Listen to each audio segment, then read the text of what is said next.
Génesis 12, versículos del 10 al 20. Génesis 12, versículos 10 al 20. Si están ya ahí, vamos a leerlo. La palabra del Señor dice así, Génesis 12, versículos 10 al 20.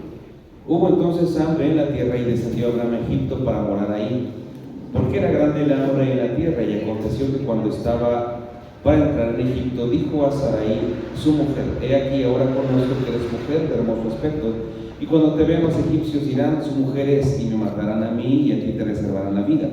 Ahora pues di que eres mi hermana, para que me vaya bien por causa tuya y viva mi alma por causa de ti. Y aconteció que cuando entró Abraham a Egipto, los egipcios vieron que la mujer era hermosa en gran manera. También la vieron los príncipes de Faraón y la alabaron delante de él, y fue llevada la mujer a casa de Faraón. E hizo bien a Abraham por causa de ella, y él tuvo ovejas, vacas, asnos, siervos, criadas, asnas y camellos. Mas Jehová hirió a Faraón y a su casa con grandes plagas por causa de Sarai, mujer de Abraham. Entonces Faraón llamó a Abraham y le dijo: ¿qué es esto que has hecho conmigo? ¿Por qué no me declaraste que era tu mujer? Porque dijiste: es mi hermana, poniéndome en ocasión de tomarla para mí por mujer. Ahora pues, he aquí tu mujer, tómala y vete. Entonces Faraón dio orden a su gente acerca de Abraham, y le acompañaron a su mujer con todo lo que tenía. Padre, gracias te damos en esta noche por tu bondad y misericordia. Gracias porque tú eres bueno, Señor, y encomendamos este tiempo en tus manos y te pedimos que tú nos ayudes. Ayúdanos, Señor, no solamente a llenar nuestra mente de información, sino a aplicar la palabra a nuestro corazón, Señor. Ayúdanos, Dios Todopoderoso, a poder reflejar tu carácter, tu vida, Señor, tu pensamiento, tu obrar y tu actuar, Señor, a través de la exposición de tu palabra, a través de exponer nuestra mente y nuestro corazón a ella, Señor. Santifícanos en tu verdad, pues tu palabra es la verdad. Amén y amén. Como iniciamos hace 8 días, hermanos, y comentábamos que el llamado de Abraham es el llamado de todo creyente, y la vida de Abraham es la vida que refleja a todo creyente. La vida de Abraham es una vida de picos y valles, la vida de Abraham es una vida de altos y bajos, la vida de Abraham es una vida de bendiciones, de éxitos, de gloria, pero también es una vida de derrotas. La vida de Abraham es una vida de glorias, pero también la vida de Abraham es pasar por el valle de sombra y de muerte. Así es la vida de todo creyente, así es la vida de todo cristiano. Abraham es conocido como el padre de la fe, pero no siempre fue el padre de la fe como lo hemos ya establecido. Abraham fue un hombre pagano, ya lo hemos estudiado, y fue llamado por Dios, fue moldeado por el Señor, fue justificado, santificado por el Señor y usado para su gloria, usado para sus propósitos. Así que Abraham no siempre fue el hombre de fe que nosotros tenemos en las Escrituras. Abraham no siempre fue el hombre de fe que el autor de Hebreos testifica como un hombre digno de imitar. Así que el llamado de Abraham, la vida de Abraham, es también el reflejo de la vida de todo creyente. Y hace 8 días vimos su llamado, vimos un pico, pero hoy en su llamado vamos a ver un valle, ¿ok? Entonces vamos a ver cómo Abraham entrega a su esposa a Faraón, cómo Abraham niega a su esposa. Así que acompáñenme por favor, versículo 10, y vamos a establecer esta predicación en cuatro encabezados. El primer encabezado tiene que ver con la prueba, el segundo encabezado tiene que ver con la salida, el tercer encabezado, ahorita se los doy, tiene que ver con la intervención divina. Entonces el primero es la prueba, es el primer encabezado. El segundo encabezado tiene que ver con la salida, el tercer encabezado es la intervención divina, y el último encabezado que vamos a ver es un contraste entre la salida de Abraham aquí de Egipto y la salida del pueblo en el libro del Éxodo, ¿ok? Entonces vamos, hermanos, al primer encabezado, que tiene que ver con la prueba. ¿Cuál es la prueba que tuvo Abraham y cuál es el valle que atravesó? Déjenme, voy a cambiar el micrófono, algo está sucediendo con esto. Entonces, versículo 10 dice: hubo entonces hambre en la tierra y descendió Abraham a Egipto para morar allá. Y da la razón otra vez de manera enfática en el verso 10, al inicio dice que hubo hambre en la tierra y que por causa del hambre de salud descendió Abraham a Egipto para morar allá. Y enfáticamente dice otra vez porque era grande el hambre en la tierra. Así que, mis amados hermanos, la práctica de obediencia no es fácil. La práctica de obediencia no siempre es fácil y la fe tampoco queda sin pruebas. Eso es importante. La práctica de la obediencia no siempre es fácil y la fe tampoco queda sin pruebas. Nuestra obediencia y nuestra fe van a ser probadas. Así que en este punto de la vida y del llamado de Abraham se presenta una nueva prueba. La primera prueba la vemos en un llamado: deja tu tierra, deja tu parentela, deja la prosperidad, deja la seguridad de tu tierra, deja la tierra en la que tú vives, que hace 8 días vimos que era una tierra próspera, que era una tierra con avances en cuestiones de arquitectura, en cuestiones de ciencia, en cuestiones de comercio. Así que la primera prueba es: vete de tu tierra, vete de tu parentela, es decir, deja tus parientes y deja la casa de tu padre, deja seguridad, deja comodidad y vete a la tierra que yo te voy a mostrar. Y la Biblia nos dice que Abraham obedeció el llamado del Señor y entonces dejó todo. Y hace 8 días abordábamos el asunto de que el llamado de Dios es un llamado radical, es un llamado a dejarlo absolutamente todo. Y vemos entonces ese pico en el llamado de Abraham: dejó absolutamente todo. Pero se presenta ahora otra prueba. La prueba que tenemos aquí delante de Abraham es que evidentemente nosotros vemos que Dios le promete una descendencia grande, como la arena del mar, como la de las estrellas. Él sería padre de multitudes, padre de naciones. Nosotros podemos ver que en los registros de la promesa de Dios a Abraham era el establecimiento en una tierra cuyas características la Biblia nos dice que era una tierra que fluye leche y miel, una tierra fértil, una tierra de prosperidad. Pero nosotros vemos aquí que en esa tierra hubo hambre. Así que la Biblia registra tiempos de hambruna que azotaron la tierra. Ruth capítulo 1, verso 1, Génesis 26, verso 1 también, y Génesis 41, versículo 56. No fue la única hambruna que se registra en las Escrituras. Canaán era una tierra que dependía de las precipitaciones para la agricultura, dependía de la lluvia, y por esa razón eran muy frecuentes las sequías. Si no había lluvia, entonces no había alimento. Pero Egipto, por otro lado, practicaba un sistema de riego en la agricultura. El Nilo, crecido en la antigüedad por la nieve que se derretía, y esa nieve que procedía del interior de África, esa nieve que se derretía y entraba al Nilo, proveía año tras año, vida y nutrientes al valle del Nilo. De hecho, el río Nilo se conocía en la antigüedad, no sé si se siga conociendo de esa manera, pero se conocía como el granero del mundo. Específicamente no el Nilo, sino Egipto. Se conocía como el granero del mundo, alimentaba al mundo. Recuerdan en el tiempo de José que también hubo hambre, y entonces vinieron a Egipto a suplir para su necesidad. Así que vemos esta prueba que se presenta delante de Abraham. Y hermanos, el hecho de que Abraham haya descendido a Egipto por causa del hambre, no debemos de señalar a Abraham culpable de esto, por ir en búsqueda de alimento.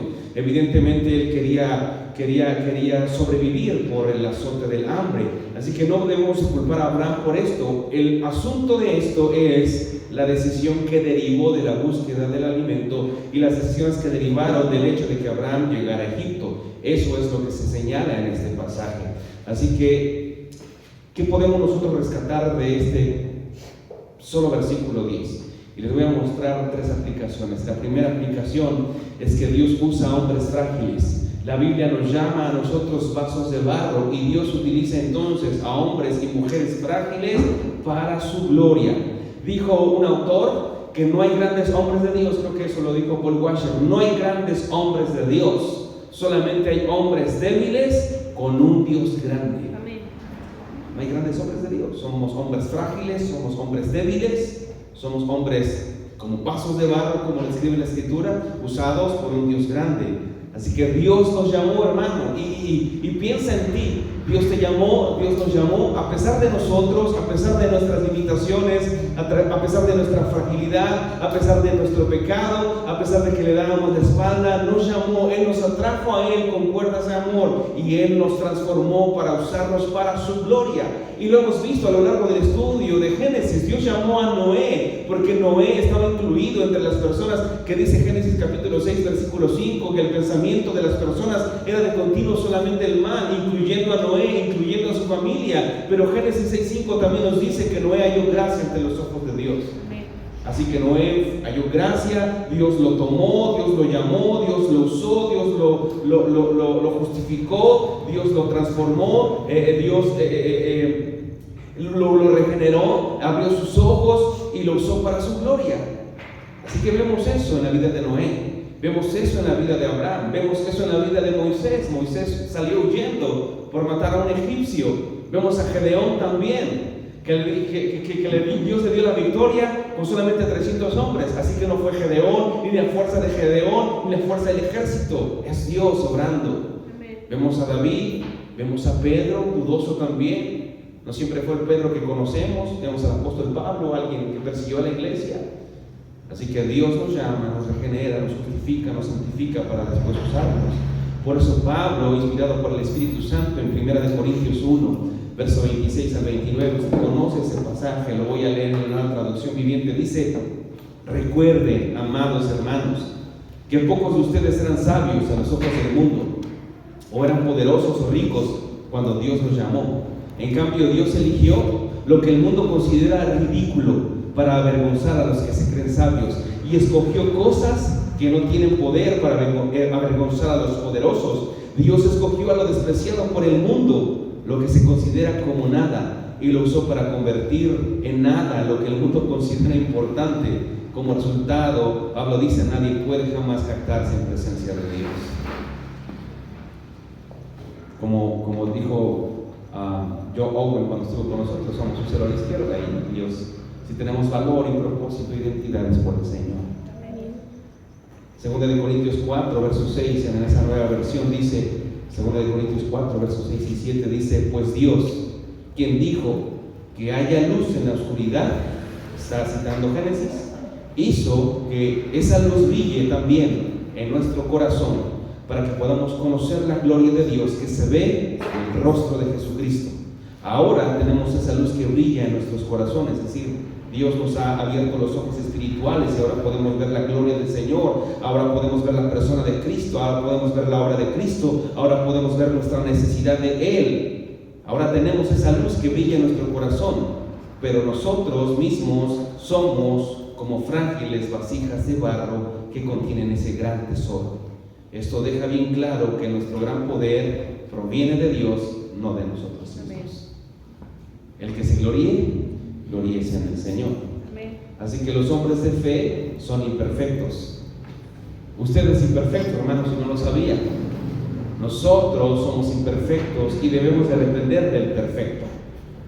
Nosotros somos frágiles y debemos de depender del poderoso. Nosotros somos limitados y tenemos que depender de aquel que no tiene limitaciones. Nosotros somos finitos y tenemos que depender de aquel que es eterno. Nosotros somos débiles y debemos de depender de aquel que es fuerte. Nosotros no somos sabios y debemos de depender de aquel que es sabio. Nuestra dependencia es de Él. Así que nos enseña este pasaje también que los hombres de fe, aunque tenemos un capítulo 11 en Hebreos, llamado el Museo de la Fe por teólogos, los hombres de fe flaquean en su fe. Y el hecho de que flaqueen en su fe no por eso son menos creyentes, no por eso son menos cristianos. Así que debemos de dejar de pensar en los hombres de fe como superhéroes, que nunca se derrumban, que no les duele nada, que no titubean, que no tiemblan, que no temen, que no fallan, que no flaquean, que no pecan, que no tropiezan, que no caen, que no dudan. Somos esos hombres, hermano. Usted y yo. No piensen en los grandes predicadores, no piensen en los grandes hombres. Nosotros somos hombres y mujeres de fe. La Biblia dice que Dios se acuerda de que somos polvo y flaqueamos.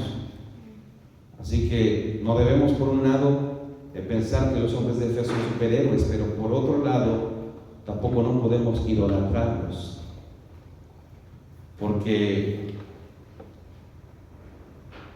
el paganismo o la iglesia falsa tiene sus ídolos, pero de este lado también hay gente que idolatra y no podemos idolatrar a los hombres de fe. Tampoco podemos derribarlos, tampoco podemos pisotearlos, y en tercer lugar tampoco podemos justificar sus acciones. duele lo que está atravesando el mundo cristiano con el caso del pastor Steve Lawson, que ha sido de bendición para muchos. Así que él es un hombre de fe. Cayó, sí, pecó, sí, pero oramos y rogamos a Dios por la salvación de su alma. Espero que usted esté orando por él, por su familia, por su esposa, por sus hijos. Así que debemos todos los días de depender del perfecto, que es Cristo. Amén. Así que la primera aplicación es: Dios usa hombres frágiles para su gloria. La segunda aplicación: un lugar de abundancia no siempre es sinónimo de bendición y aprobación de Dios. La segunda aplicación es que un lugar de abundancia no siempre es sinónimo de bendición y aprobación de Dios. Prosperidad, riqueza no es sinónimo siempre de aprobación y bendición de Dios. Usted lea el Salmo 73, Asaf se queja de los malos, se queja de los perversos, se queja de los injustos, se queja de los que hacen riquezas injustas, que lo hacen a costa de pasar por encima de los demás, a costa de su injusticia, a costa de su maldad, de su perversidad. Y Asaf mira eso y se queja delante de Dios y piensa que Dios es injusto.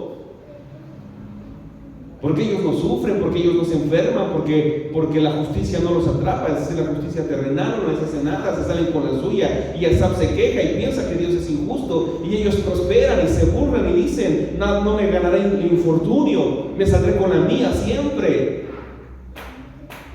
Así que prosperidad, riqueza, salud no siempre es sinónimo de aprobación de Dios. De hecho, muchas veces es juicio de Dios, o en algunas ocasiones es juicio de Dios. Así que cuidado, hermano, de decir: me voy a Egipto, porque ahí en Egipto tengo lo necesario. Cuidado de huir de la hambruna e ir a un lugar que tiene pan, poniendo como prioridad saciarnos de lo material. Obtener un mejor lugar para trabajar, un mejor trabajo, un mejor sueldo, una mejor casa, un mejor carro, un mejor lugar para vivir, anteponiendo eso por encima de lo espiritual. Regularmente se dicen estos ejemplos, ¿no? Oramos a Dios, le decimos: Señor, que me aumenten el sueldo, dame un mejor trabajo, y el Señor te aumenta el sueldo, te da un mejor trabajo, y después de que tienes un mejor trabajo, un mejor sueldo, te olvidas del Señor. Por eso Dios, conociendo el corazón del ser humano, en el libro de Deuteronomio capítulo 8 le dice al pueblo: cuídate de que cuando entres a la tierra prometida y edifiques buenas casas y tu ganado se aumente y hagas riquezas, cuídate de decir en tu corazón: yo lo hice, mi sagacidad, mi fuerza, mi elocuencia, mi inteligencia. Cuídate de eso, cuídate de olvidarte de Dios, que Él es el que te prometió esta tierra, y Dios te está introduciendo a esta tierra, y Él te ha dado salud y fuerza, y te ha dado la capacidad de hacer y obtener esta riqueza. Cuídate en tu corazón. Así que tenemos prosperidad, nos va mejor, ganamos mejor, tenemos estabilidad, tenemos prosperidad, dejamos de sufrir, comemos mejor, vestimos mejor y descuidamos nuestra comunión con el Señor. Dejamos de buscar al Señor, dejamos de buscar su reino y su justicia. A menudo esa clase de seguridad es engañosa, es mentirosa, porque creemos que esas cosas, la prosperidad, la abundancia y la paz, es lo mejor. Y lo mejor es Cristo. Cristo es suficiente, hermano. Y nos olvidamos del Señor, y entonces enfocamos nuestra mirada en eso, en nuestra fuerza, en nuestra riqueza, en nuestra comodidad, en nuestra prosperidad. Pero eso pasa. El cielo y la tierra pasarán, mas su palabra no pasará, hermano. Y descuidamos nuestra comunión con el Señor, y nos enfocamos en eso. Perdemos de vista lo principal. Dejamos de tener comunión con el Señor, tiempo de búsqueda con el Señor, de oración, de lectura de la palabra, de profundizar en la palabra, de santificar nuestra familia para el Señor, de impregnar el corazón y la mente de nuestra familia de la palabra del Señor. Dejamos de asistir a la iglesia, dejamos de tener comunión con los hermanos. Tomamos decisiones impías, mundanas, porque evidentemente nuestro corazón y nuestra mente no está llena ya de la palabra, sino está llena de otras cosas. Y nos enfocamos en cómo alimentar nuestra barriga, cómo llenar nuestra barriga. Se nota, ¿verdad? Hasta este chaleco me aprieta. de alimentar nuestro estómago y de llenar nuestros bolsillos. Descuidamos tiempo con nuestra familia, y en ese descuido de nuestra familia queremos compensar el tiempo que no pasamos con nuestra esposa o con nuestros hijos, comprándoles regalos, supliendo el tiempo con regalos. Nuestra ausencia física, el tiempo que debemos de pasar con ellos, lo queremos justificar o compensar con lo material. Y ahí aplicamos el principio del Salmo 127. Si Jehová no edifica la casa, en vano son los que la edifican. En vano es que salgas de temprano y trabajes todo el día y llegues tarde a descansar, si al final de cuentas no está Cristo, y al final de cuentas si no está Cristo en el centro, vas a comer pan de dolores. Tu casa estará llena de todo, pero vacía de lo más importante, de Cristo. Va a estar llena de muchas cosas, de riqueza, tu alacena llena, tu refri lleno, pero al mismo tiempo vacía, porque si no está Cristo, no importa nada más. Si haces eso, vas a crear corazones vacíos. Yo me he dado cuenta de este patrón, que ahora los jóvenes, los niños no se sacian con nada, quieren más y más y más y más, porque les estamos mandando un mal mensaje. Les estamos mandando el mensaje que lo material, que los regalos, que la ropa, que el televisor, que el teléfono, que la tablet, que el iPad, que los tenis de marca, que la ropa. Y no estoy diciendo que eso sea malo, hermano, pero debemos de buscar otra vez primeramente el reino de Dios y su justicia. Ni todo ni nada, tenemos que crear un balance. Y estamos dándole un mal mensaje a nuestros jóvenes, a nuestros niños, que lo material, que esas cosas le dan la verdadera felicidad, el verdadero gozo. Y les estamos mandando un mal mensaje, porque cada que quieren algo se los damos, y entonces los jóvenes, los niños se creen merecedores de todo, cuando debemos nosotros transmitirle a nuestros hijos y a los hijos de nuestros hijos que todo lo que tienen es por gracia. Todo es por gracia. Es que ya no quiero estar aquí, es que ya me aburrí. Todo es por gracia. Los sacas a pasear, van de vacaciones, ya me aburrí, aquí está bien feo. Mejor prefiero estar en la televisión, en la tablet, en el iPad. Oye, espérate, todo es por gracia. ¿Se han dado cuenta que no nos cautiva un atardecer, un cielo estrellado, un bello paisaje, un aire puro respirado en el bosque? No les gusta lo sencillo. Ir al campo, salir a caminar, jugar con la pelota. Hermanos, tú y yo, incluyendo a nuestros niños, estamos aquí a expensas del Señor, respiramos a expensas de Él, nuestro corazón anda a expensas de Él, hemos tenido alimento a expensas de Él, tenemos salud a expensas de Él, tenemos trabajo a expensas de Él, todo es de Él. Amén. Así que si tú educas a tu familia y le entregas a tu familia al faraón o al César, terminarán pensando como romanos. Tendrás una familia completamente mundana, educada por el mundo. ¿Y cómo es el mundo? Sin valores, sin moral, llena de todo, pero completamente vacía, sin Dios y sin esperanza. Terminarás llorando y gimiendo cuando lleguen a tu casa, te digan: es que embaracé a mi novia. Cuando lleguen borrachos a casa, cuando consuman el primer gramo de droga, o cuando renieguen a Dios y la fe, o cuando no puedan salir de la pornografía porque les dejaste ver toda clase de porquería en la televisión. Hermanos, Dios no nos quiere ser ricos, eso es algo conocido, porque muchos, como he dicho, dan y otros reciben, pero Dios conoce nuestro corazón, ¿no es verdad? Así que Dios no quiere hacernos ricos, Él quiere que nosotros le sirvamos. Dios no vino a este mundo a ser gente rica, Dios vino a este mundo a salvar al mundo. Amén. Así que si tú piensas que cumples con tu cristianismo en venir y sentarte y recibir información y escuchar una predicación y después irte, no estamos cumpliendo el propósito ni la misión, porque como lo dije el domingo y lo dice el pastor Otto Sánchez, el recorrido más largo de la palabra es de la mente al corazón. Así que la palabra debe de no quedarse aquí, sino descender a nuestro corazón. No solamente información, sino transformación. Así que nosotros estamos aquí, la iglesia, la reunión de la iglesia, los cultos en la iglesia, es el campo formativo en donde Dios forma nuestros corazones para salir allá afuera y dar testimonio del Evangelio, de la esperanza, de la razón de la esperanza que hay en nosotros y poder compartir a otros de Cristo. Dios quiere que nosotros le sirvamos y vivamos para Él y vivamos para su gloria. Dios quiere eso, hermano, que lo sirvamos con pasión, con determinación, hermano.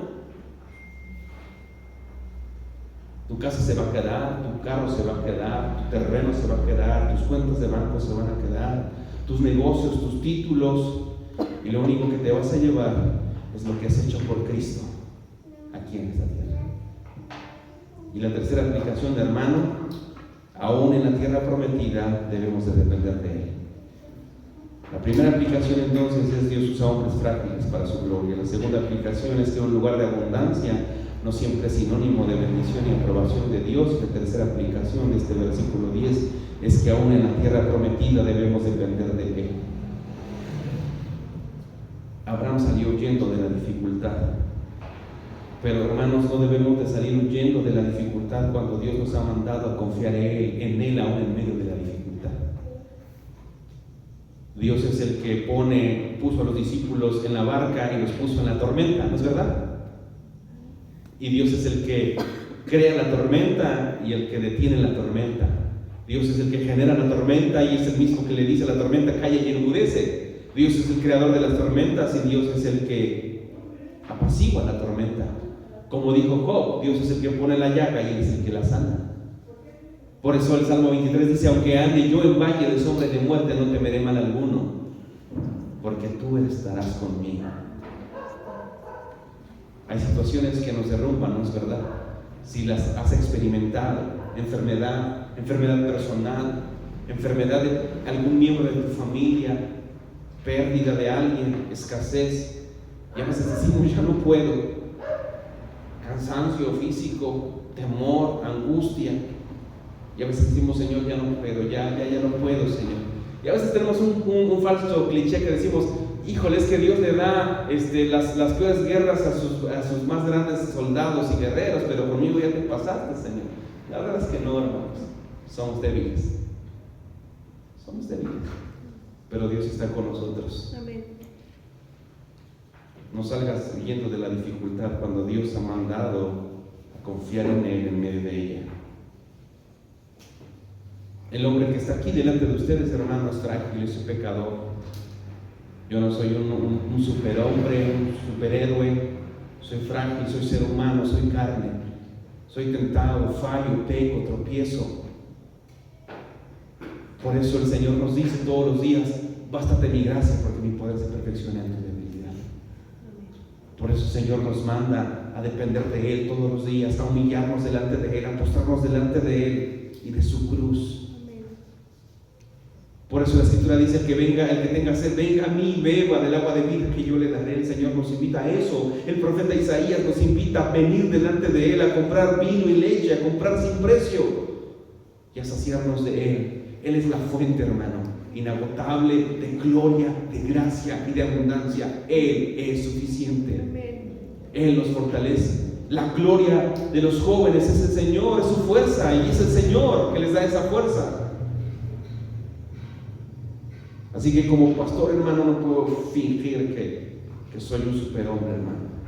Cristo es el que sostiene mi vida, y Cristo es el que sostiene su vida, y Cristo es el que sostiene su iglesia, porque es su iglesia, no mía. Él es el Salvador. Él derramó su sangre preciosa por usted y por mí. Él es el Señor, hermano. Así que la única manera de seguir es andando y siguiendo sus pasos, sosteniéndome en Él, sosteniéndonos en Él, apoyándonos en Él. Abraham, hermano, fue llamado a dejar su casa, su tierra, su parentela y a iniciar un largo camino. Y la carrera que tenemos por delante es difícil. La carrera de la fe no es fácil, hermano. Y cada paso que dio Abraham lo dio en fe. Sí tropezó, como lo estamos viendo y como lo vamos a ver, pero cada día a día, cada paso que dio, lo dio en fe. dependiendo del Señor, confiando en su fidelidad, en el cumplimiento de sus promesas. Y así debemos de caminar nosotros, hermano, en fe, poniendo nuestros ojos en el autor y consumador de la fe, en las cosas de arriba donde Cristo está sentado. Abraham caminó así. El pueblo de Israel lo hizo de la misma manera, hermano. Estaban en el desierto, no tenían agua, no tenían alimento, y Dios de una manera sobrenatural y soberana hizo descender alimento del cielo, el maná y luego las codornices, y proveyó a su pueblo de alimento, de sustento, de agua. Por eso Deuteronomio nos dice también que Dios le dio alimento a su pueblo, vestido a su pueblo. Sus vestimentas, dice Deuteronomio, no se desgastaron, su pie no se hinchó. Les di alimento, dice el Señor, y les enseñé que no solamente de pan vivirá el hombre, sino de toda palabra que sale de la boca del Señor. Dios dijo, Dios mandó que los vientos soplaran, y mandó el alimento, y les mandó a su pueblo confiar en Él, confiar en su provisión, confiar en sus promesas. Por eso les dijo, cada día, todos los días van a meter a su tienda solamente lo necesario para ustedes y su familia, la manutención necesaria para ese día, porque Dios derramaba bendición y provisión para ese día. Y tenían que confiar ellos que al otro día, ese Dios que había prometido les iba a saciar también y sustentar al siguiente día. Así que cada día ellos debían de despertar en fe, en esperanza, poniendo su mirada en las promesas del Señor. Y así nosotros, hermanos, en nuestro caminar, Dios nos ha suplido el día de hoy. ¿No es verdad? ¿Cuántos dicen amén? Y Dios nos ha suplido en medio de no solamente de la necesidad de alimento, de la manutención para nuestro cuerpo, sino que Él ha suplido todo lo necesario para que nosotros podamos salir victoriosos del afán, de la ansiedad, de las pruebas, de la lucha, día a día, todos los días. Hoy derramó de su gracia, hoy derramó de su misericordia sobre nosotros, nos equipó, nos ayudó para salir adelante en las pruebas, en las luchas, en las adversidades de este día. Por eso la Biblia dice que sus misericordias son nuevas cada mañana. Y el día de mañana vamos a despertar también a su misericordia y a su provisión para los afanes, para las pruebas, para las luchas y para las necesidades del día de mañana, porque cada día trae su propio afán, cada día trae su propio mal. Así que Él confió, nosotros debemos de confiar.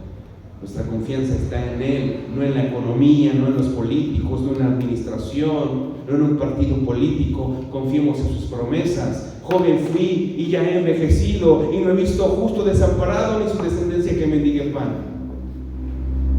Así que nosotros debemos de vivir en sus promesas, enfocados en sus promesas, debemos de vivir en su palabra. Si nosotros estamos enfocados en su palabra, le tengo una noticia: estaremos completos y satisfechos porque estaremos llenos de Él. Enfocar nuestra mente en su palabra es enfocarnos en sus promesas, en su persona, en lo que ha dicho: no te dejaré, no te desampararé, estoy todos los días contigo hasta el fin del mundo.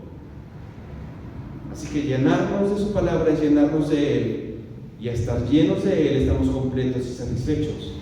Pero si estamos fuera de su palabra, estaremos fuera de su voluntad y seremos infelices y vacíos. Si tenemos a Cristo, lo tenemos todo. Pero si no tenemos a Cristo, estamos vacíos y vamos a querer más, porque nada, absolutamente nada en este mundo nos va a llenar. Así que en segundo lugar, hermano, ya vimos entonces la prueba.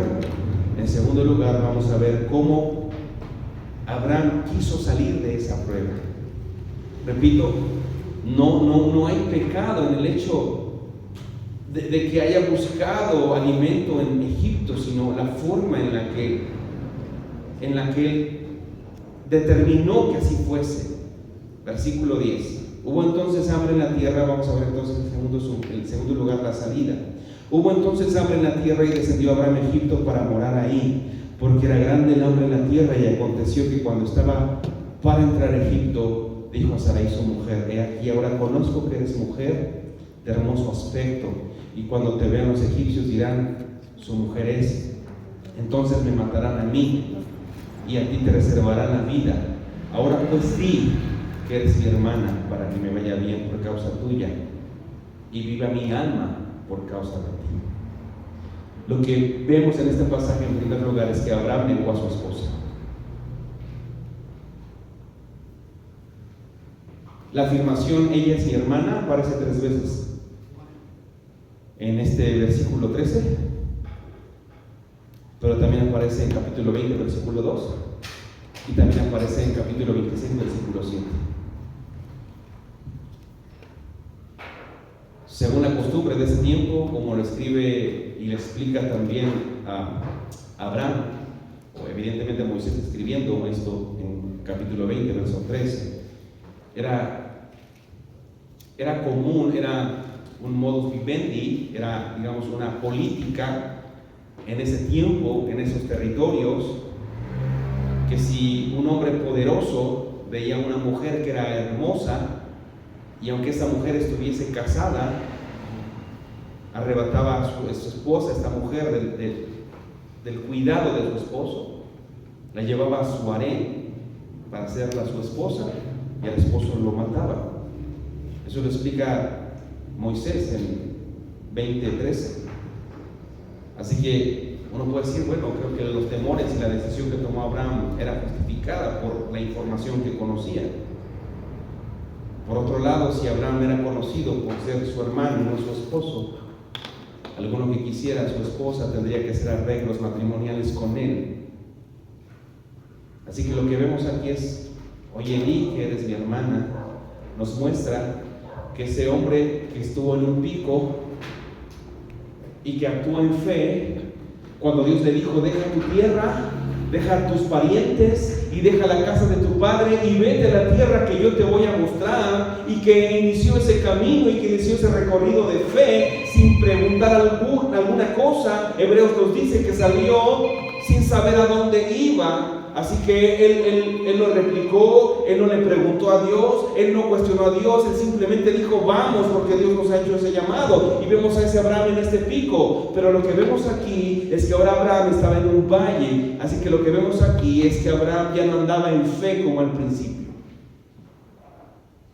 Y es curioso que esta sección de Génesis 12, versículo 10 al 20, está colocado justamente después de ese llamado radical y de esa obediencia radical de Abraham de dejarlo todo. Así que en un instante está en un pico y en otro instante está en un valle.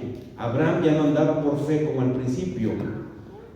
Pero la Biblia dice, por otro lado, que Dios no es hijo de hombre para que mienta, no es hombre para que se arrepienta. Si nosotros somos infieles, Él permanece fiel. Así que el cumplimiento de sus promesas no depende de nosotros, sino depende de Él. Depende de su fidelidad, no de la nuestra. Depende de su poder, de su capacidad, no de la nuestra. No depende de nuestro desempeño, sino depende de aquel que es fiel y que cumple lo que prometió.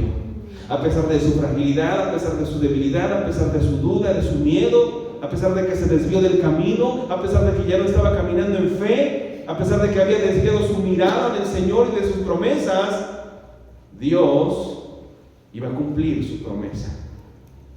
Y es que, mi amado hermano, el hecho de que Abraham descendiera a Egipto no solamente tenía que ser para participar de la abundancia, es decir, había hambre, es decir, voy a alimentar mi cuerpo, pero recuerden ustedes la promesa de Dios: en ti me serán benditas todas las familias de la tierra. Así que el llamado de Abraham, mi amado hermano, era un llamado misionero, era un llamado a reflejar la gloria de Dios, a manifestar la gloria de Dios. Abraham tenía un llamado misionero, a anunciar, como dice Pedro, las virtudes de aquel que nos llamó de las tinieblas a su luz admirable. Así que el llamado de Abraham era un llamado a proclamar al Dios verdadero.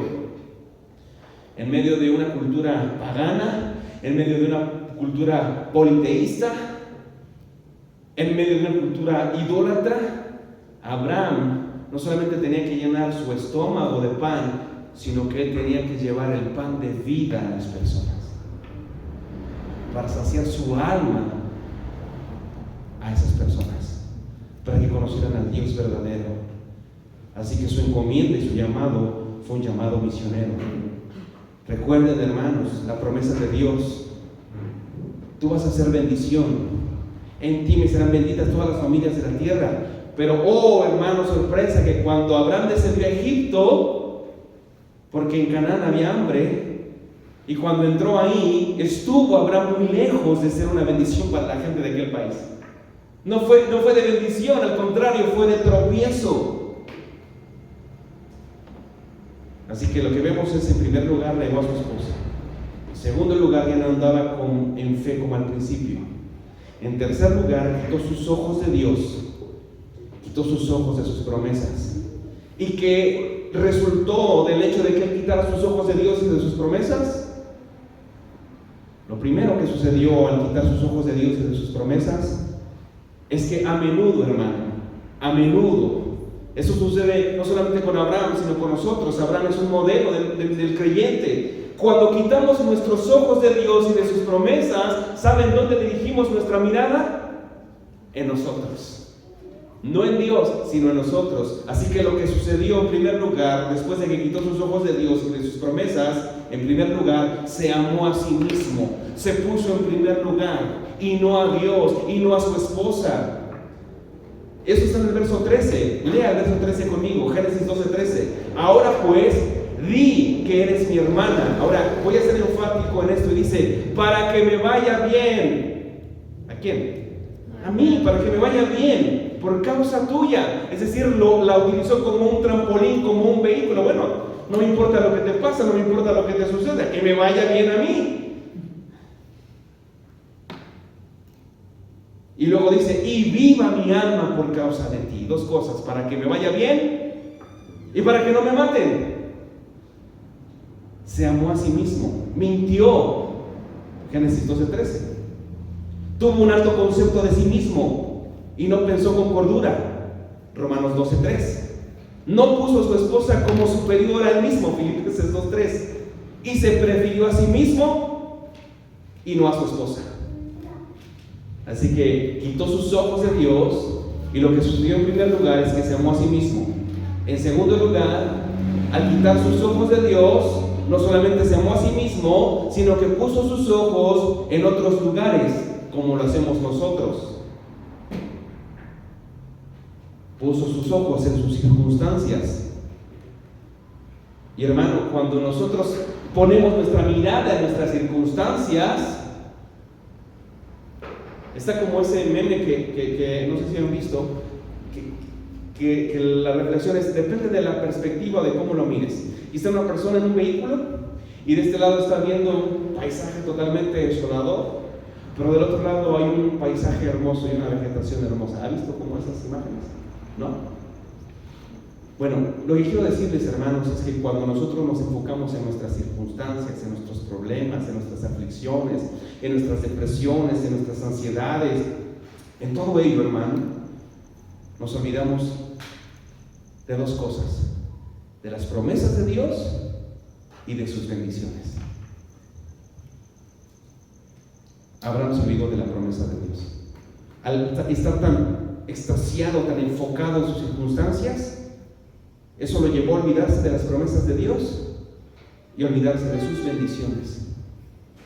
Y eso sucedió con el pueblo de Israel. Lo sacó Dios con mano poderosa, envió plagas a Egipto, abrió el mar, pasaron en seco, sepultó al ejército de Faraón, y 15 días después de que anduvieron en el desierto, Dios, danos de comer. ¿Para qué nos sacaste? ¿Para morir aquí de hambre? Es mejor que estuviéramos en Egipto, allá teníamos todo, teníamos alimento, era gratis. No era gratis porque les costaba, hermano. Ya pagué mi terrenito para que ahí me sepultaran, y Dios, ¿me vas a sacar acá para sepultarme en el desierto? Y empezaron a quejarse. Así que enfocar nuestros ojos en nuestras circunstancias nos lleva a olvidarnos de las promesas de Dios y de sus bendiciones, y como resultado en nuestro corazón no brota alabanza, sino quejabanza. Hay queja y somos malagradecidos, y nos olvidamos de las cosas que Dios nos ha dado, de las bendiciones que Dios nos ha dado, de la prosperidad que Dios nos ha dado. Nos olvidamos cuando Dios nos sanó, cuando Dios contestó nuestras oraciones, cuando Dios nos sacó del lodo cenagoso, cuando Dios contestó tu oración como mamá por tus hijos, por tu familia, por tu casa, por tu hogar, por tu esposo, por tu esposa. Y nos olvidamos de eso, hermano. Nos enfocamos en las cosas que no tenemos y perdemos de vista las cosas que sí tenemos. Así que puso su mirada en sus circunstancias. Y cuando ponemos nuestra mirada en nuestras circunstancias, no solamente nos olvidamos de las promesas de Dios y de sus bendiciones, y brota en nuestro corazón queja y somos malagradecidos, sino que nuestro corazón se llena de amargura. Mi condición, pobre de mí, se llena de duda. Nuestro corazón se endurece y se enfría. En segundo lugar, no solamente puso sus ojos en sus circunstancias, sino en la mentira. Si digo que eres mi hermana, si decimos que eres mi hermana, ayúdame en esto, yo gano. Tú ganas y todos ganamos. Pero eso era una mentira, porque el único que iba a ganar ahí era él, porque ella fue llevada a la arena del faraón. Expuso a su esposa, no cuidó a su esposa, ahorita lo vamos a ver. Así que eso sucede con nosotros. No solamente ponemos nuestros ojos en nuestras circunstancias, sino en la mentira. Y las personas dicen, es que en mi casa no me quieren, no me aman, mi esposa no me atiende, mi esposa no me mira, mi esposa no está conmigo. Y ponemos nuestro amor en la perversidad del amor del enemigo, porque lo he comentado, el enemigo no crea ningún deseo, lo pervierte. Y entonces te empiezan a coquetear en la oficina, en el trabajo, y entonces el amor se convierte en lujuria, en inmoralidad, y se termina en adulterio o fornicación. La libertad es pervertida y se convierte en libertinaje. Creemos en la mentira y se llena nuestro corazón de temor, de terror. Y por temor el pueblo dudó en el desierto. Por temor Pedro se hundió, le cortó la oreja a Malco y negó a Jesús. Adán y Eva por temor se escondieron de Dios. Las personas por temor se quitan la vida. Y Abraham cada vez que mintió, cada vez que tuvo miedo, mintió. Así que puso sus ojos en sus circunstancias, puso sus ojos en una mentira que él creó, y en tercer lugar puso sus ojos en él y no en su esposa. Cuando Abraham sugirió esto de vamos a mentir, di que eres mi hermana, no estaba mostrando confianza en las promesas de Dios. Si Dios le dijo voy a hacer de ti una nación grande, implicaba que ellos iban a tener descendencia. Y él dijo, si yo voy allá, me van a matar. Él no confió en que Dios le iba a guardar la vida a él y que iba a cumplir sus promesas. ¿Me estoy explicando? Estaba dudando de eso. Estaba confiando en su propia astucia, en sus propios argumentos, en su propio plan para escapar de esta situación potencialmente peligrosa. Así que escuche esto, un autor dice que cuando la raíz de la fe es defectuosa, esto me encantó, cuando la raíz de la fe es defectuosa, entonces los frutos de esa fe también serán defectuosos. Cuando la raíz de la fe es defectuosa, porque él estaba poniendo fe no en Dios, sino en sí mismo. Así que cuando la raíz de esa fe es defectuosa, los frutos son defectuosos. Su fe era defectuosa, la raíz de su fe era defectuosa, por tanto los frutos, es decir, su decisión como fue defectuosa. Mintamos, di que eres mi hermana para que yo prospere y viva por causa tuya. No cuidó a su esposa, lo leímos hace 8 o 15 días aquí en el culto dominical. El cumplimiento de la ley, ¿qué es? El amor. Porque no adulterarás, no matarás, no hurtarás, no darás falso testimonio, no codiciarás. Y cualquier otro mandamiento se resume en esto: amarás a tu prójimo como a ti mismo. El amor no hace mal al prójimo. Así que el cumplimiento de la ley es el amor. Así que él no estaba cumpliendo la ley, porque no estaba cuidando, amando, santificando, protegiendo a su esposa. Al contrario, la estaba arrojando al adulterio.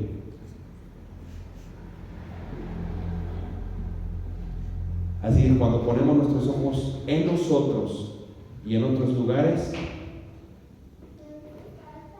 te escucharás a ti. Y la persona que más escuchamos, ¿sabe quién es? A nosotros mismos.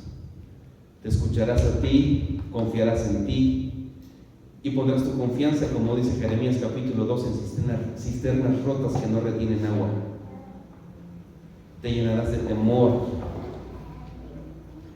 pues no podrás salir por ti mismo.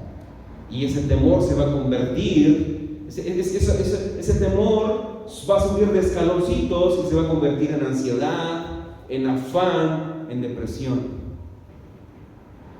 Y entonces vas a creer la mentira del enemigo, que no hay solución, que no hay salida, o que la salida a tus problemas y a tus dificultades es una salida pagana, mundana, una salida del mundo. Yo he visto este patrón, hermanos. Las personas que dicen, es que yo no puedo salir del consumo de la pornografía. ¿Y sabe qué es lo que hacen? Es que no puedo, estoy esclavizado a esto. Y entran obviamente en temor, eso se transforma en ansiedad, en afán, en depresión. Y dicen, ya no puedo salir de esto. ¿Y sabe qué es lo que hacen? Recaen y consumen más pornografía. Las personas que están en el alcohol o las drogas dicen, ya no puedo salir de esto, ya quiero salir, pero no puedo. Y entonces terminan frustrados y ¿saben qué es lo que hacen? Recaen. Y piensan que eso es su salida. Se van a los vicios, al alcohol, a las drogas y les da una supuesta tranquilidad y paz y vuelven a lo mismo. Y están cayendo en un fondo, en un hoyo sin salida. Lo mismo en situaciones de inmoralidad. Las personas no pueden salir de eso y ¿saben qué es lo que hacen? Como Adán y Eva, en lugar de venir a Dios, se esconden de Dios, huyen de Dios, se llenan de temor y se llenan más de fornicación y de adulterio. Cuando nos refugiamos en nosotros, ponemos nuestros ojos en nosotros y en otros lugares, no solamente vamos a creer en la mentira de que no podemos solucionar las cosas o que la solución es medios humanos o mundanos, sino que también vamos a tomar malas decisiones, porque vamos a confiar en nuestro juicio, en nuestro corazón. Y debemos de tener cuidado de que Dios siempre va a estar impidiendo nuestros desastres por nuestras decisiones. Eso es importante, hermano, porque sí, Dios es un Dios misericordioso, tardo para la ira y grande en misericordia, pero Dios no siempre va a estar ahí resolviéndonos nuestros desastres, sino que si nosotros no queremos y nuestro corazón se endurece, Dios nos va a juzgar. Porque a veces nos pasamos la vida justificándonos. Mi familia, la política, el país, el presidente, mis padres, la educación, mis maestros. Y justificamos nuestro proceder y nuestro pecado diciendo todo el mundo lo hace, todo el mundo es pecador. ¿Quién no lo hace? ¿Quién no es pecador? ¿O qué tal está? Bueno, si no es de Dios, pues Él lo va a quitar y Él lo va a evitar. O por el contrario, si es de Dios, Él lo va a dar. Y no podemos ir por la vida con estos argumentos. Está como el argumento de, híjole, ¿será que a los jóvenes, ¿no? ¿Será que esta señorita será para mí, Señor? Si es para mí, revela, dale una revelación, Señor, que caiga fuego del cielo. O como Gedeón, ¿no? Que esta franela quede mojada y bueno, ya me la dice el Señor, y si no, pues ahora que quede seca. No podemos ir por la vida así. Si tu relación de noviazgo es con una persona que no es creyente, la Biblia dice que no lo hagas. ¿Necesitas orar por eso? No, porque hay mandamientos explícitos en la escritura de ello. No debemos orar por eso. Señor, si es tu voluntad que deje a mi esposa y me vaya con otra mujer, házmelo saber, Señor, házmelo sentir.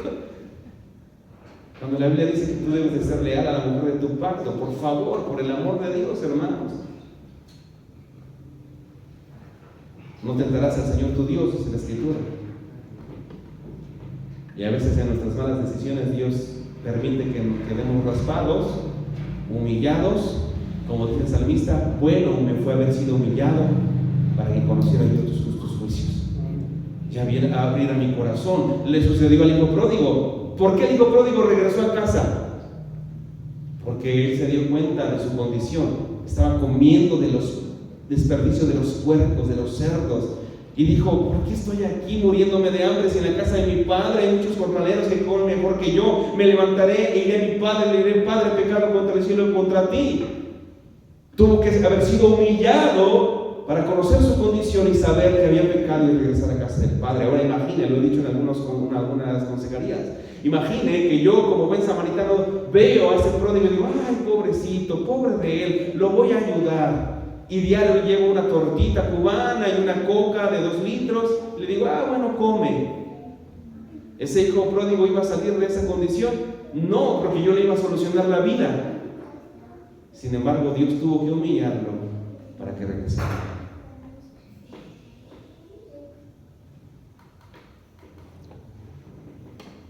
Así que recapitulo, Abraham negó a su esposa. En segundo lugar, ya no andaba en fe como al principio. En tercer lugar, quitó sus ojos de Dios. Y como resultado de eso, se amó a sí mismo. Puso sus ojos en otros lugares, en sus circunstancias, en la mentira. Puso sus ojos en él. En cuarto lugar, no solamente la negó, solamente negó a su esposa, sino que la entregó a Faraón. Verso 14. Y aconteció que cuando entró Abraham a Egipto, los egipcios vieron que la mujer era hermosa en gran manera. También la vieron los príncipes de Faraón y la alabaron delante de él, y fue llevada la mujer a casa de Faraón, particularmente, específicamente a su harén. E hizo bien a Abraham por causa de ella. ¿Y qué le sucedió a Abraham? Tuvo ovejas, vacas, asnos, siervos, criadas, asnas y camellos. Muy probablemente dentro de las criadas que obtuvo aquí fue Agar, con la cual tuvo a Ismael. Producto de una mala decisión, producto de entregar a su esposa. Un intercambio un poco perverso, ¿no? Así que se enriqueció a causa del engaño. Y otra vez, Abraham debió de haber confiado en Jehová, en el Señor. Él no iba a permitir que nada malo le pasara a él y a su esposa.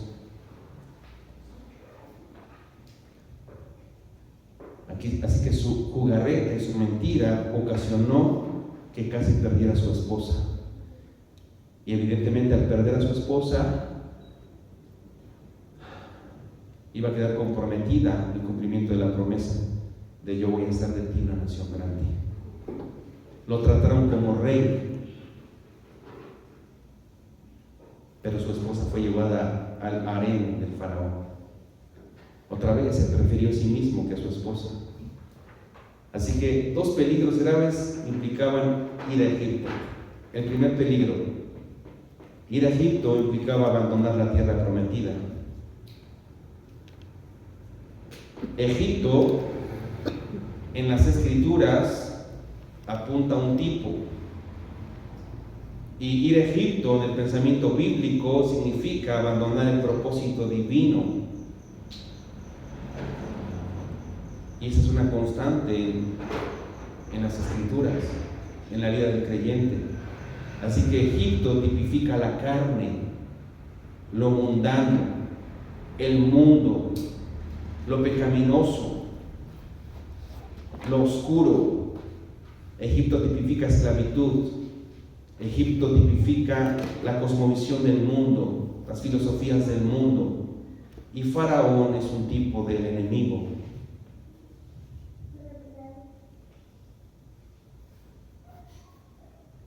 Así que ir a Egipto era abandonar el propósito divino, era dejar la tierra prometida,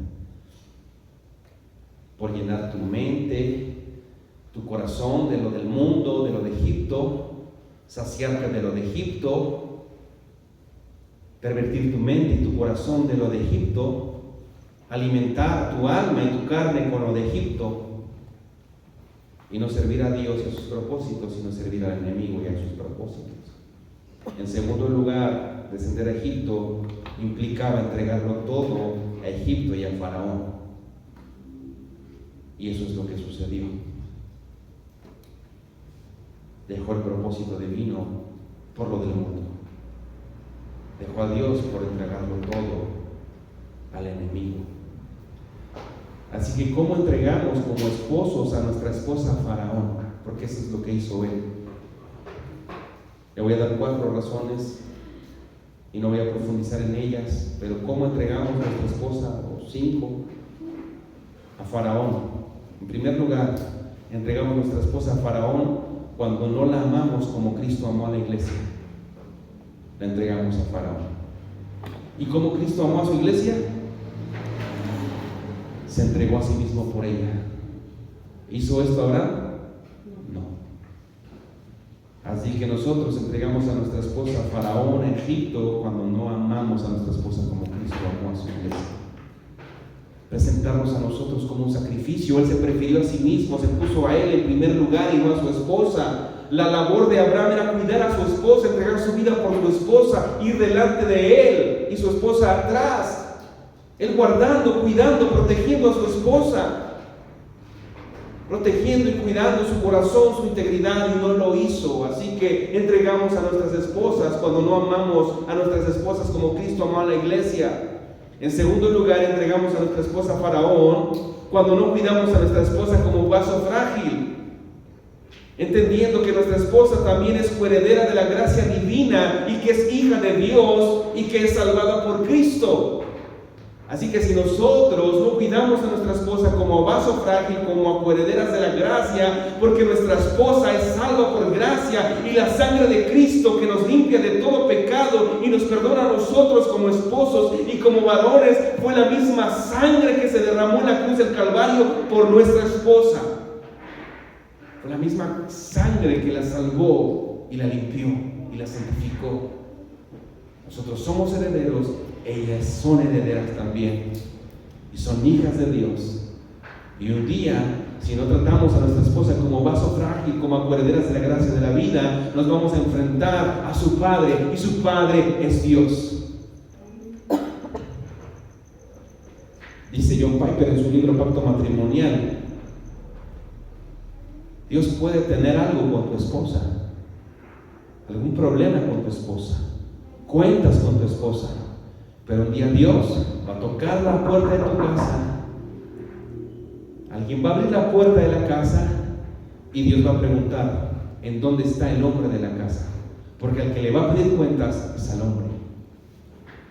¿No es verdad que Dios le pidió cuentas a Adán? Nos va a pedir cuentas a nosotros de cómo tratamos, cómo cuidamos, cómo protegimos la vida, la integridad del corazón de nuestra esposa. Así que las entregamos a Faraón cuando no amamos a nuestra esposa como Cristo amó a la iglesia, cuando no la cuidamos como vaso frágil, siendo ellas coherederas de la gracia divina. En tercer lugar, siendo ásperos con ellas. Eso lo dice 1 de Pedro 3:7 y Colosenses 3:14. El pensamiento judío, el pensamiento de los religiosos es la mujer, los niños, los menesterosos, los enfermos, todos ellos eran como personas de segunda clase. Los perros. Entregamos a nuestra esposa Faraón cuando somos ásperos con ellas, cuando no somos pacientes, cuando no les hablamos con amor, cuando no extendemos gracia, cuando no extendemos perdón, cuando no somos pacientes, tolerantes, cuando tenemos un trato áspero en palabras, en acciones, en pensamientos con ella, contra ella. En cuarto lugar, entregamos a nuestra esposa Faraón, no santificándola para presentarla santa y sin mancha delante de él. Ese es nuestro llamado: santificar a nuestra esposa para presentarla delante de Dios sin mancha. ¿Y cómo santificamos a nuestra esposa?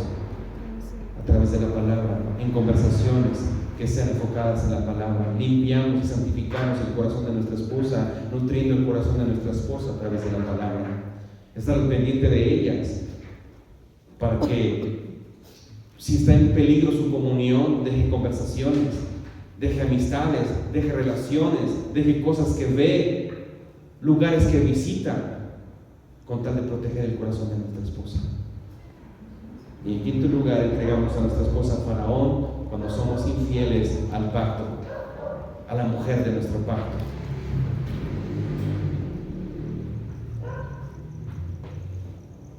Cuando fornicamos y adulteramos. Vamos hacia el final, hermano, la intervención divina. Verso 17: Mas Jehová hirió a Faraón y a su casa con grandes plagas por causa de Sarai, mujer de Abraham. Entonces Faraón llamó a Abraham y le dijo: ¿qué es esto que has hecho conmigo? ¿Por qué no me declaraste que era tu mujer? Y hermanos, wow, ¿por qué me dijiste, es mi hermana, poniéndome en ocasión de tomarla para mí por mujer? Ahora pues, he aquí tu mujer, tómala y vete. Entonces Faraón dio orden a su gente acerca de Abraham y le acompañaron, y a su mujer, y con todo lo que tenía.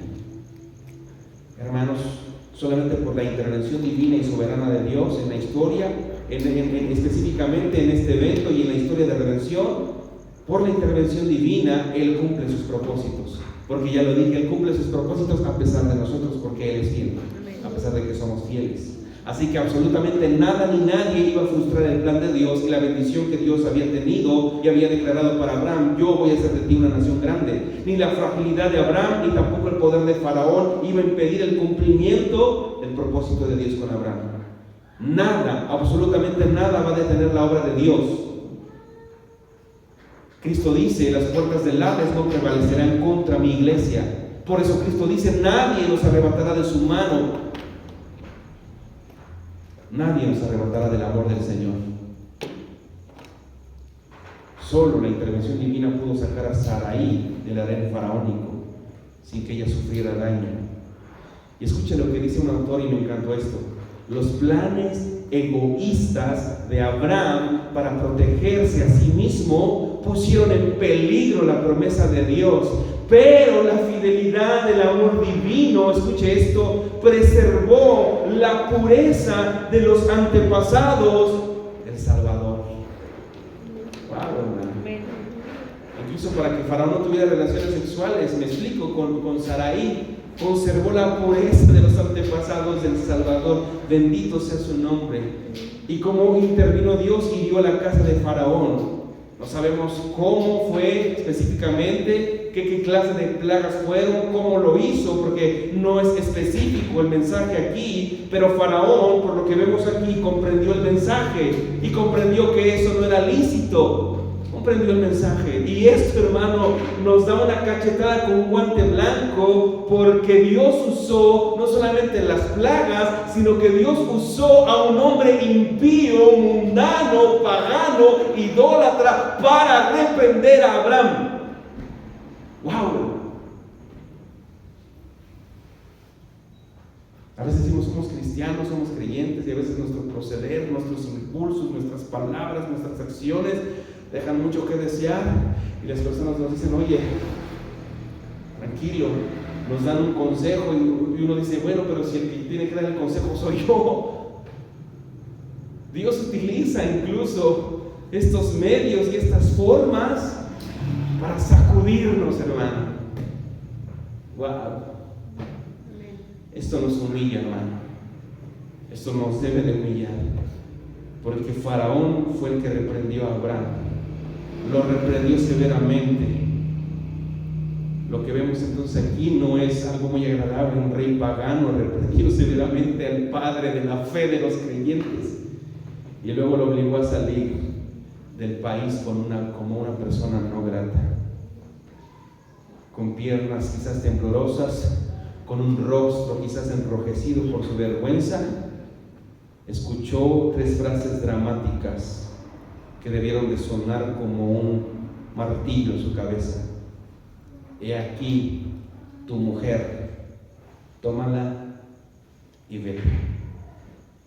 Así que la orden de tómala y vete se compara con el llamado de Abraham de Génesis 12:1: vete de tu tierra y de tu parentela. Pero las palabras de Faraón fueron dichas en deshonra, fueron dichas en reprensión. Wow. Dios utiliza sus medios para humillarnos. Fue una experiencia humillante para Abraham, a pesar de que regresó rico, porque la Biblia nos dice que le dieron ovejas, vacas, asnos, siervos, criadas, asnos y camellos. Y regresó con riqueza, pero con su cabeza agachada. Su regreso a Canaán no fue triunfal. Retornó, vamos a ver dentro de 8 días, a Betel, en donde hizo un altar, y regresó ahí arrepentido, a ese lugar donde había hecho un altar, y lo que hizo otra vez fue adorar. Y eso nos muestra que en ese pico y en ese valle regresó a un lugar, a Dios. Como lo hizo Asaf en el Salmo 73, tan torpe era yo, Señor, era como una bestia, era como un animal, yo no entendía. ¿Cuándo entendió Asaf? Salmo 73 dice, y cuando entré al santuario, es decir, cuando regresé a ti, comprendí el fin de ellos. Así que regresó otra vez a la fuente, regresó otra vez a Dios. Y vemos entonces evidencia de un fruto de un verdadero creyente. Y yo oro, hermanos, que el Señor guarde mi corazón y el corazón de los siervos y el corazón de la iglesia en integridad. Me duele lo que sucede con el pastor Steve, y oro por su vida, por su casa, por su familia, por su esposa. Evidentemente no va a poder regresar al ministerio, pero oro para que su alma sea salvada.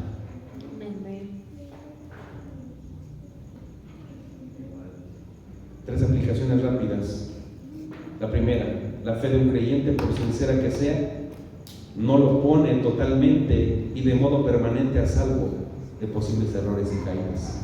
La fe de un creyente, por sincera que sea, no lo pone totalmente y de modo permanente a salvo de posibles errores y caídas. Segunda aplicación, el que quiera salvar su vida, la perderá. Pero el que pierde su vida por causa de mí, la hallará. Y la tercera, hermano, que tomé de un escritor y me encantó, escuche esto, la tercera aplicación. Espero que le ministre. Dios escribe recto sobre renglones torcidos. Dios escribe recto sobre renglones torcidos. Ni aun las torpezas de sus instrumentos pueden impedir el cumplimiento de sus planes.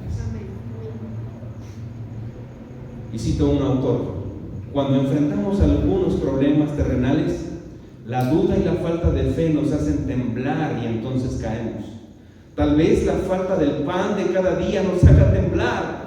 Quizás sea la enfermedad o la pérdida. Quizás nuestro problema particular sea aprender a enfrentar la vida. Es decir, tomando un día a la vez, sin correr inmediatamente al botiquín para buscar sedantes o una botella de vino. Martín Lutero señaló en una ocasión: Satanás subirá la barda por la parte más baja.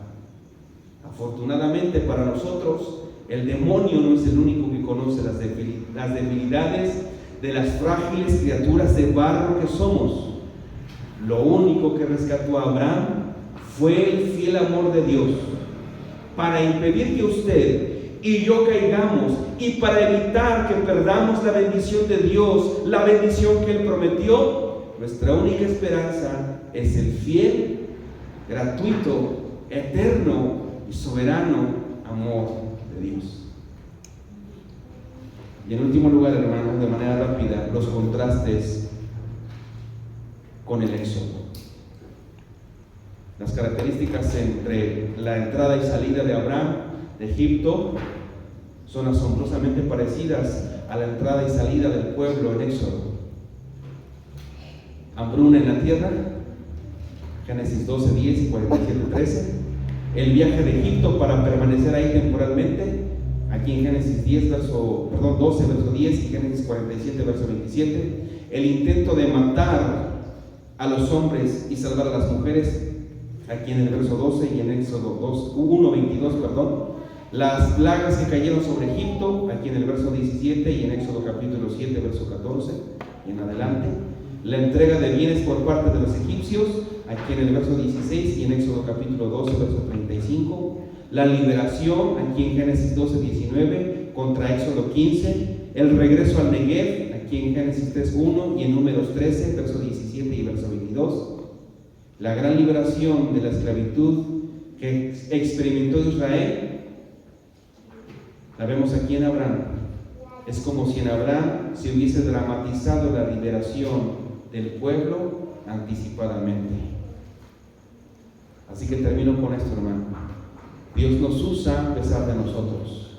En segundo lugar, Dios está en control de nuestras circunstancias. En tercer lugar, Dios cumple su propósito y plan en nosotros a pesar de nosotros. En cuarto lugar, Dios restaura aún cuando tomamos malas decisiones. En quinto lugar, Dios nos libera de la esclavitud para llevarnos a la tierra prometida. En sexto lugar, Dios es nuestra dependencia y sustento. Y por último, hermano, una sublime y preciosa diferencia entre Abraham y Cristo. Abraham dio a su esposa para salvar su pellejo, pero Cristo dio su vida para salvar a su esposa. Amén. Así que nuestra fe no está en Abraham, en Noé, en Salomón o en David. Nuestra fe y nuestro ejemplo está en Cristo, porque Él se puso en nuestro lugar. Nuestras promesas no están en Abraham, están en Cristo, porque Cristo dio su vida por su esposa, y no solamente dio su vida por su esposa, sino que la compró y la amó y la ama. Amén. Y un día se unirá con ella por toda la eternidad. Amén. Padre, gracias te damos en esta noche por tu amor y bondad. Gracias por tu misericordia, Señor. Gracias porque tú eres bueno. Al ver la vida de Abraham, es importante que cuando tomemos el Nuevo Testamento y veamos